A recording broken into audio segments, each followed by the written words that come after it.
and we'll start again. Hello, and thank you for viewing today's broadcast of Burning Truth Ministries Online. My name's Hans Zanstra, and we've been talking about receiving a vision from God, getting a revelation of what God has for you, and understanding the ministry and the calling that's on your life. Because whether you recognize it or not, every person that's been born again has a calling from God on their life. And so we talked about some different ingredients that are necessary to fulfill that call and to really pursue that vision that God's given you. For me, the vision God has given me is to preach the gospel. And specifically, He's called me to the nations of Africa. He's called me to empower the people and develop the church in that nation to be all that God's called them to be. And so that requires establishing Bible schools, establishing churches, and empowering and equipping leaders to be who God's called them to be. And so in doing this, sometimes it becomes a very long process. I first received the call of God in my life. I first knew that God had called me to preach when I was like 19 years old. 1992, 93. Today is the year 2012. We're talking 20 years almost. 19 years, 20 years ago. And, I still am struggling with the fullness of that. In other words, I still haven't received the fullness of that. I'm still not releasing all that God has put in me when He said, go and preach. And so I'm working on understanding the details of that call, the details of what He's called me to do, and all of the necessary steps to fulfilling all of that. So one of the key ingredients as we walk this walk of faith, as we endeavor to fulfill all that God has called us to fulfill, one of the key ingredients is patience. And that's a word that, especially in America, we don't really like to hear very much. But the truth is, if we can develop patience in our walk with God, it's really going to help us. For many people, I believe that is the missing ingredient. Patience is more than just waiting. We can wait for something, but we may not be patient about doing it. Excuse me.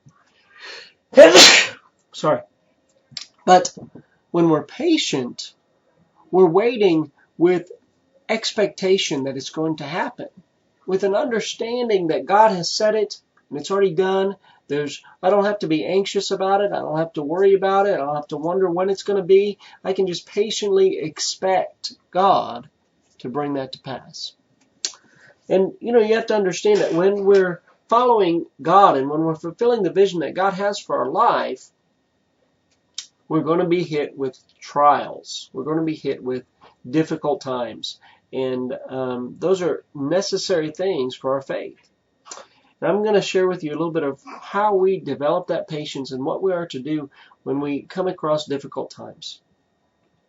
In the book of James, chapter 1, it says this, starting in verse 1, James, a bondservant of God and of the Lord Jesus Christ, to the 12 tribes which are scattered abroad, greetings.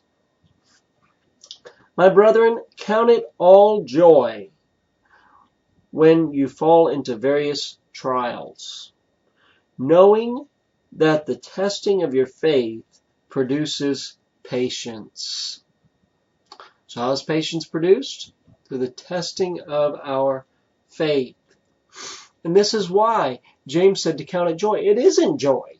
It's not a joyful thing to be tested, to be tried, to come across difficult situations. But James is telling us, count it as joy.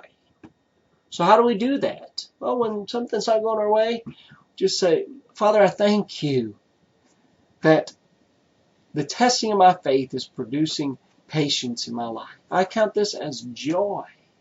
You count it as joy by reacting joyfully. And so when difficult situations come to obstruct us, to keep us from fulfilling what God has for our life, we can encounter those things and overcome those things joyfully. By being full of joy. We count it as joy.